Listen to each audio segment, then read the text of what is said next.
All right, so today we're diving into something a little different, tail risk hedging, a practical guide for retail investors. Okay. It's not every day you see Wall Street, tactics tailored for everyday folks like us, right? Right. And that's what makes this deep dive so interesting. I mean, most people, they prepare for the bumps in the road, right? Yeah. But this book is about those unforeseen potholes, the ones that can just swallow your portfolio whole. Okay, so we're talking like black swan events here, the kind of stuff that nobody sees coming. Exactly. Yeah, the book calls it tail risk, those rare high-impact events, the kind that can really, throw a wrench in your financial plans. Like what? Give me some examples. Well, think market crashes, pandemics, even something like a software glitch that cripples a major company and then just sends these shockwaves through the entire market. Wait, a software glitch? Seriously? Yeah. That sounds more like, a minor inconvenience than like a portfolio crushing event. You'd think so, right. But the book actually gives this crazy example about Delta Airlines. Okay. They lost $500 million What? because a software upgrade went totally haywire Oh, no. in a completely different company. Get out of here. Yeah, it's wild. So like one company's tech meltdown took down Delta. It's all connected, right? That's Yeah. the thing. Yeah. This example it just goes to show how interconnected our world is and how these like seemingly isolated events, they can have these massive ripple effects. Okay, that's officially terrifying. And it makes me think, right? Like, we work hard, we're putting in the years, building our savings, trying to do the right thing. What's the point if one freak event can just wipe it all out? And that's the thing. It doesn't have to be that way. This book is all about taking control, protecting yourself from the unexpected. It's about making sure your hard-earned money is still there even when, the unexpected happens. Okay, I am all ears. All right, so the book mentions investors, right? Like Bill Ackman, those guys from The Big Short, and they all seem to have this almost like uncanny ability to predict these massive market upheavals. Is that what it takes? Do I need to like go find myself a crystal ball? I think that's a common misconception. And the book, it tackles this head on. It's not about predicting the future. It's about being prepared for it. Preparing, not predicting. Okay. A little less pressure on my, fortune-telling skills, but how do you even begin to prepare for, the unknown? Yeah, well, the book, it highlights this investing style of Nassim Taleb. Okay. And, he doesn't try to, like, outsmart the market. He's not trying to predict what it'll do. Okay. He focuses on positioning himself to profit no matter what happens. So it's less about being a market psychic, more about just being strategically adaptable? Exactly. Okay. I think I could get behind that. There's this great anecdote in the book about Taleb early in his trading career. Okay. And his boss calls him in, right? He's furious. Taleb has all these losing trades. Uh-oh. And so Taleb, he does something that probably wouldn't fly today. He just rips up his trading record Oh, wow. right there in front of his boss. Mic drop. Yeah. All right, what happened next? So these losing trades, they were actually designed to make a killing if the market took a serious nosedive. Okay. And guess what happened just a few weeks later? What? Black Monday. As in the mother of all stock market crashes, Black Monday? The very same. Oh, wow. The Dow Jones plummeted over 22% in a single day. Ouch. But for Taleb, it was like a financial windfall. He'd positioned himself perfectly for a crash, even though everybody, even his boss, thought he was crazy at the time. Wow. So he didn't predict the crash. He was just ready for it. Exactly. Okay, that's the That's key. the core principle. Right. This book really emphasizes it's not about being right all the time. It's about being prepared for when things go wrong. Okay, that makes a lot of sense. So if I'm not spending all my time trying to predict the next, black swan event, what am I actually doing? What are the practical steps involved in preparing for the unpredictable? Okay, so we've established that being prepared for the unexpected is key. But what does that actually look like in the real world? Are we talking like stashing cash under the mattress or something more, strategic? Well, the book dives into a few key strategies, and surprisingly, it starts with a tool that many retail investors might find, intimidating options. Option. See, those have always seemed a bit risky to me. Like, aren't those more of a gamble than a hedging strategy? I hear you. It's a common misconception. See, options are often, demonized, but this book, it frames them in a really interesting way. Okay, how so? It compares them to poison. Poison. Okay, now you've got my attention. I'm going to need you to elaborate on that analogy. All right, so think of it this way. A tiny, calculated dose of poison can actually build immunity, right? Right. Too much, and well, obviously it's deadly. Options are the same way. Okay. Used strategically in small doses, they can actually protect your portfolio. I see. Overdo it, and yeah, you might end up in financial trouble. I see, I see. So how do options, which sound inherently risky, how do they actually help mitigate risk? Okay, so imagine this. You buy a put option on Yeah. the S&P 500. Okay. It's like taking out an insurance policy on your investments. This option, it gives you the right but not the obligation to sell the index at a certain price called the strike price, even if the market plummets below that price. So if the market takes a major hit, my put option acts as a safety net. I can sell at that predetermined strike price even if the market value has, like, tanked. Exactly. You're essentially locking in a minimum value for your portfolio no matter how crazy things get in the market. And the fascinating part is that you only need a small allocation to these options to potentially offset significant losses. Okay, that makes sense. But how much are we talking about here? What's the magic number when it comes to allocating funds to these options? Yeah, well, that's where it gets really interesting, right? The book actually delves into this concept from Nassim Taleb Okay. called the Taleb bet. It poses this question. Would you rather have a 90% chance of gaining 10% or a 10% chance of losing everything? Ooh, that's a tough one.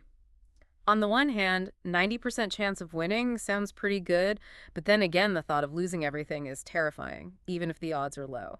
Exactly. And that's the dilemma investors often face. We tend to focus on the probabilities without fully grasping like the potential consequences. What the book emphasizes is that with tail risk hedging, the goal isn't to like get rich off the hedge itself. Right. It's more about protecting the bulk of your investments. So it's more about buying peace of mind than trying to, like, hit the jackpot. Kind of like hoping you never have to use your car insurance, but being really grateful you have it when that one crazy hailstorm hits. Exactly. Think of it as an investment in your peace of mind. Okay. The book generally suggests allocating a small, consistent percentage of your portfolio to tail risk hedging, usually no more than 2–3% per year. This approach helps to strike that balance between protection and growth.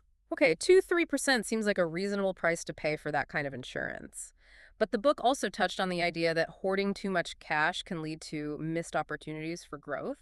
So, how do you balance this fear of missing out with the need to protect your assets? That's the balancing act we all face as investors, right? The book highlights research done by Universa, Okay.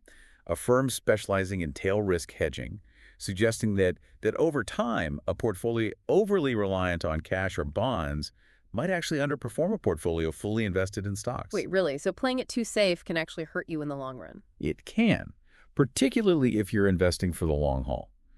Now, this doesn't mean throwing caution to the wind and putting all your eggs in one basket.